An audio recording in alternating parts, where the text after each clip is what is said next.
Un cordial saludo a todos mis estudiantes, les habla el docente Luis Fernando Lopera Pérez en el área de educación religiosa y quiero a partir de este video, de este tutorial, mostrar y dar algunas precisiones conceptuales acerca de las temáticas que hemos trabajado, de igual manera hacer una pequeña retroalimentación. Entonces, hasta el momento que hemos trabajado en la sesión número 1 los conceptos morales, la sesión número 2 Dios nos ofrece su amistad, la sesión número 3 la experiencia religiosa, la sesión 4 la pausa activa, la meditación y la sesión 5 que el viernes se va a profundizar a trabajar en esta sesión, aprendo de las religiones, sobre todo en el tema del budismo.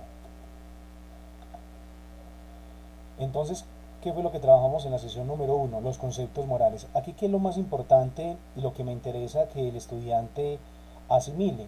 Es como el concepto central de lo que es la moral, haciendo una relación entre lo que es la ética y lo que es la moral como tal.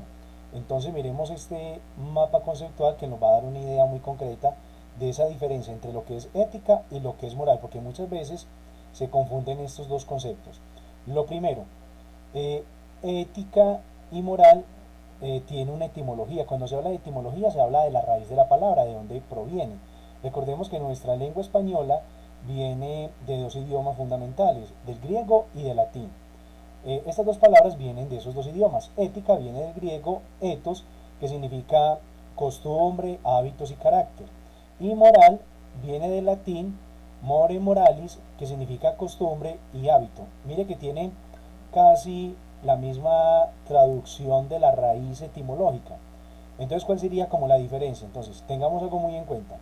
La ética nos lleva como a la reflexión como tal, es algo mucho más filosófico.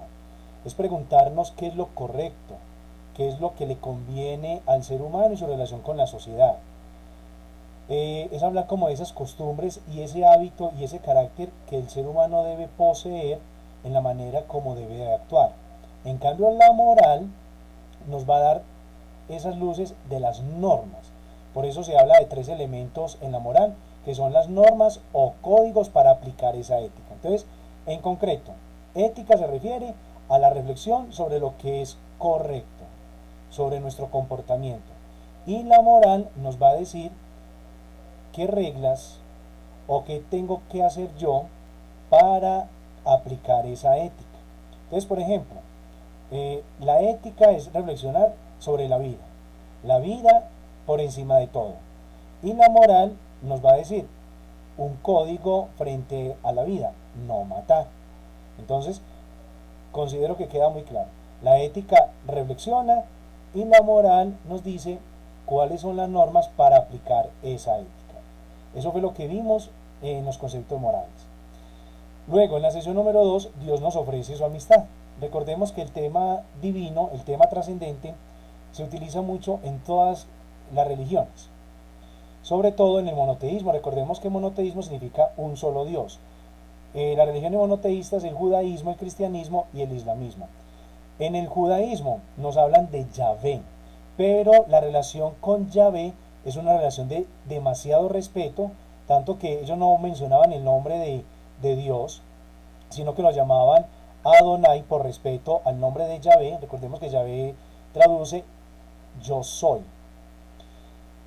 Cambio con el cristianismo, ya Dios es alguien cercano y se planifica y se muestra en la persona de Jesucristo. Entonces recordemos lo que hablábamos acerca de la amistad. La amistad es una relación de compromiso y afectividad entre personas que se conocen, se tienen confianza y se prestan ayuda en forma desinteresada. La amistad con Dios nace a partir de una alianza. En el pueblo judío, yo seré su Dios y ustedes serán mi pueblo. Con el cristianismo es la nueva alianza que se sella con la sangre de Cristo. Entonces, para que tengamos en cuenta ese término de la amistad, cuando se habla de amistad es esa relación que se quiere tener con la trascendencia. Recordemos que religión viene de la palabra latina religare, que es volver a unir, enlazar y relacionar. Todo lo que sea relación tiene que ver con la palabra religión.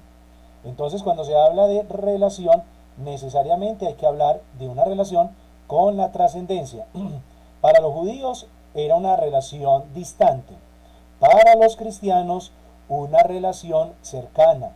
No hay un Dios tan cercano como el Dios desde la concepción del cristianismo, tanto que es el mismo Cristo quien busca al ser humano, Dios que sale a la iniciativa de buscar esa amistad con Dios. Entonces, eso es lo central de esa temática, cómo a través de la religión hay una relación con la trascendencia, y en este caso hacer esa distinción entre la relación del judaísmo, que es distante, que es lejana, pero la relación con el cristianismo, que es un Dios cercano, que nos escucha, que nos atiende desde el concepto cristiano, porque el único Dios que se habla de amistad es el Dios que se concibe desde el cristianismo. Los demás hablan de dioses muy distantes o de un Dios muy distante.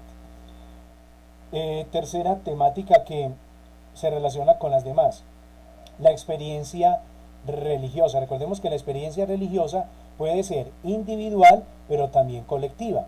Y les mostraba un testimonio de un texto llamado Milagro en Boston, que es tomado de una revista. Entonces no es ningún invento, sino que es algo que tiene una fuente seria, y nos muestra la historia de Fernando Dangond Castro. Si ustedes la analizaron, porque aquí no nos da tiempo pues como de leer la historia nuevamente, este señor era un profesional, ¿cierto?, en medicina, y nos muestra cómo a partir de su experiencia personal y su experiencia religiosa, su vida cambia totalmente. Entonces, ¿qué podemos concluir de la experiencia religiosa? Lo primero, todos tenemos experiencias religiosas. Unas veces nos damos cuenta, otras veces no nos damos cuenta de esa misma experiencia. Segundo, no nos cerremos a la posibilidad de acciones divinas que muchas veces no tienen explicaciones científicas. Recordemos que la ciencia llega hasta cierto límite. Muchas de las situaciones que presenta la misma vida las explica también la fe. 2. Los milagros son posibles, no nos cerremos a esa posibilidad. 3. No veamos los milagros como una cosa del otro mundo, sino que el hecho de la vida, de la salud, de la familia, de lo que pasa continuamente, es un milagro. Una cosa es que ya no nos sorprendemos, pero la misma vida se puede afirmar que es un milagro en sí mismo. Cuarto, es importante hablar de una relación con la trascendencia. Eso sí es muy particular, ya cada uno se relaciona de manera individual, comunitaria, a través de una religión en específico, pero siempre hay una relación o ese anhelo de relacionarse con la trascendencia. Y lo quinto de esta experiencia religiosa es: estemos abiertos a vivir esa relación. Recordemos que hay una frase que yo siempre le repito, que es: nadie ama lo que no conoce. Entonces mucha gente es muy apática a instituciones religiosas o a lo religioso, pero como lo estudian desde afuera, no se compenetran, no transcienden, no profundizan. Entonces, claro, lo que uno no conoce, uno lo critica, uno reniega de eso. Entonces, nadie ama lo que no conoce. De ahí la importancia de profundizar y analizar nuestro criterio religioso. Entonces, toda persona tiene una experiencia religiosa. Unos somos conscientes, otros no tanto. Entonces, les mostraba ese testimonio de Fernando Dangond, una persona al inicio atea, y que a partir de algo que le pasó en su vida personal cambió totalmente de perspectiva. Sigamos con otra de las temáticas, la pausa activa. Esto de la pausa activa también hace parte de la experiencia religiosa. Recordemos que se habla de la relajación y la meditación, algo que el mundo necesita hoy en día en medio de tantas enfermedades mentales, en medio de tantos problemas psicológicos, es tener una pausa activa, y las religiones nos aportan lo que es la meditación. Entonces, ¿qué podemos concluir? 1. En todas las religiones existe la meditación. 2. Es un medio para trascender. Trascender es más allá. 3. Permite un conocimiento propio. En filosofía se habla de una inscripción que había en el templo de Delfos que se llama Ignotis Seauton, es decir, conócete a ti mismo. Mientras procuremos o utilicemos la meditación, esto nos permite el conocimiento interno. Muchas veces buscamos en lo externo y lo externo no nos llena. Hay que buscar en esa frase filosófica: conócete a ti mismo. 4. Permite la relación con el entorno. Claro, en la medida que yo medito, en la medida que hago mi respiración, que busco la trascendencia, soy más consciente de lo que hay a mi alrededor. Y otro elemento que me parece muy importante fomenta la vida espiritual en un mundo tan agitado.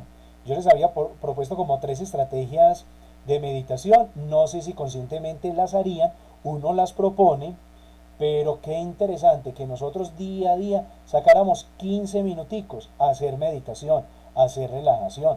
Para la persona que es religiosa, pertenece a una religión en específico, qué bueno que se conecte, que empiece a buscar la meditación interna, espiritual, trascender y esa relación con ese trascendente. Y sobre todo en el tema que habíamos hablado o que habíamos tratado de la amistad con Dios. Qué importante que fomentemos la relajación, la meditación. Dejemos por un rato, apaguemos los celulares, apaguemos lo que es la internet y centrémonos en nosotros mismos, seamos conscientes de nuestra existencia y utilicemos muchas prácticas de meditación. Y otro tema es un tema que el viernes lo vamos a tratar, que es el budismo. Es una religión que es no teísta. Profe, ¿cómo así? ¿Es atea? No, no es atea. Atea es que sin Dios.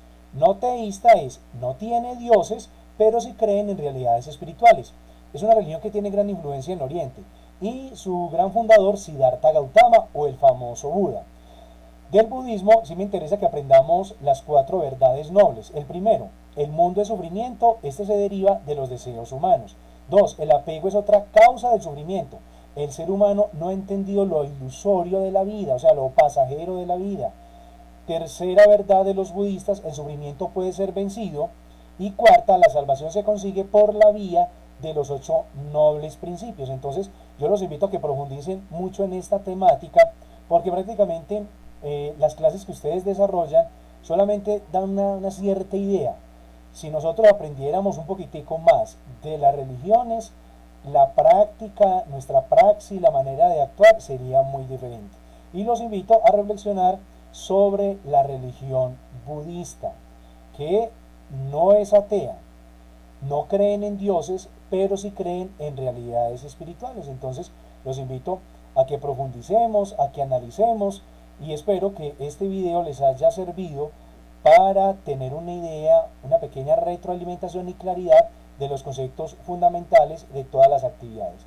Entonces los invito a que esta actividad no se les olvide mirar bien los instructivos, mirar bien las fechas de entrega, porque la actividad del budismo es para el martes, de tal manera de que tengamos ya el consolidado de todas las actividades. De igual manera ya les mandé lo que es los estudiantes que todavía no han entregado para que se pongan al día. Mucho ánimo y sigan cuidando en familia.